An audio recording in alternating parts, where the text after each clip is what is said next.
En ce moment, autour de moi, je trouve qu'il se passe de belles choses et je voulais vous en parler. J'ai l'impression qu'il y a une sorte de petit réveil. Peut-être que c'est pareil autour de vous, parlez-en. Voilà, il y a plusieurs personnes qui s'approchent du Seigneur ou qui sont en train de faire des pas importants.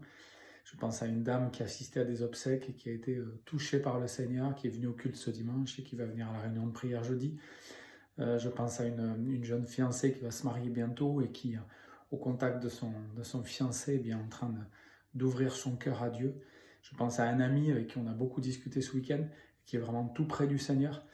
À un papa aussi, quelqu'un dans une famille qui résiste au Seigneur depuis longtemps et qui là vraiment est en train lui aussi d'ouvrir son cœur.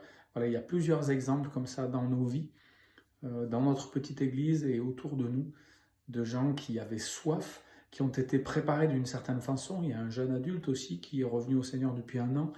Et on a l'impression voilà, que tout ça s'est préparé il y a longtemps. C'est pas nous qui avons travaillé. On a peut-être été là pour cueillir les fruits. Et c'est une grâce, c'est un privilège.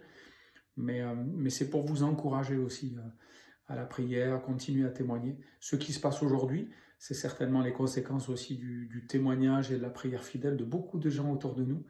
Mais ce moment où on voit des fruits, ce moment où des gens s'approchent de Dieu et où l'Église grandit, bah, c'est un moment enthousiasmant aussi. C'est un moment où il faut être vigilant parce qu'il va falloir aider ces gens à être solides, parce que certainement il y aura des épreuves et des difficultés. Quand quelqu'un s'engage pour Dieu, il rencontre aussi de l'opposition autour de lui parce qu'il va témoigner, et l'opposition du diable aussi qui ne se réjouit pas de ses engagements et de ses pas avec le Seigneur. Mais il faut pas manquer de se réjouir. Voilà, donc soyez encouragés. Si vous voyez des choses comme ça autour de vous, parlez-en, parlez-nous-en, parce que ça nous encourage et j'ai l'impression que le Seigneur est en train de faire de belles choses. Il fait toujours des choses, mais dans notre pays, dans notre secteur en ce moment, dans nos églises, le Seigneur est en train d'agir. Peut-être que les gens ont soif aussi. Peut-être que toute cette période du Covid et toute cette situation d'angoisse avec la guerre eh bien, a ouvert les cœurs, les a préparés. Les gens ont soif de Dieu. Eh bien, il faut qu'on soit là pour leur en parler, il faut qu'on soit là pour les interpeller.